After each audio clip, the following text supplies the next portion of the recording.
This is a video for a Toyota Corolla 2010 model if you have the windows stop going up and down.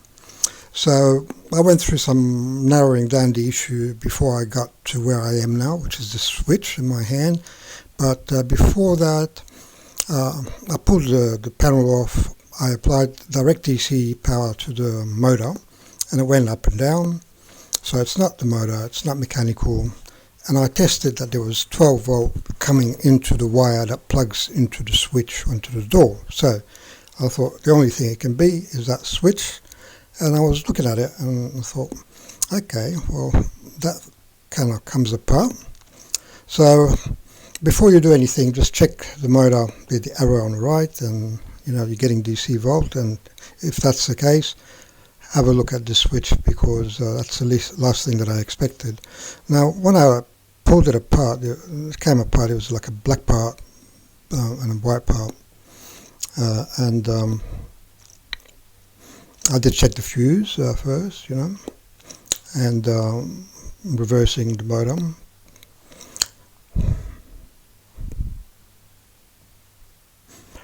So this switch, if you pull it apart,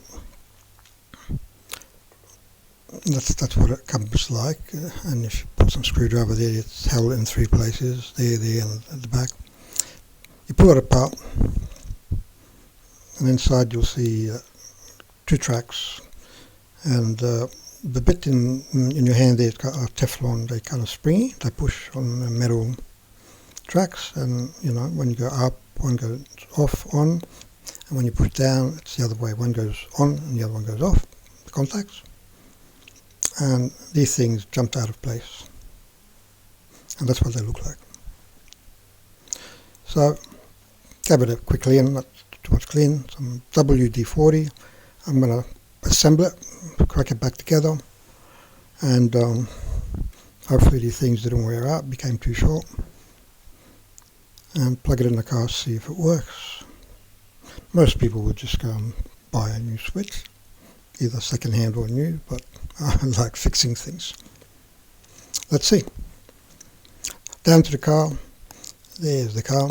That's the thing put back together. First thing I will do is plug it there where it came from, and I also plug the one into the motor.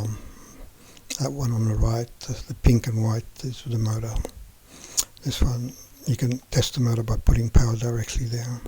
It's two bottom contacts, positive, minus, reverse them, goes up, down, And I plugged it in and I pushed it and it worked. By the way, the blue wire is positive, the brown on the right is the negative, the white and the pink are going to the motor. So yellow, I think, is to do with the passenger, not the passenger, the driver door switch maybe, that supplies the power to make it go up and down. You have switch on the passenger side and one on the driver's side, so that's what the yellow, I assume. I didn't test. It's all working good, so I was happy with all that.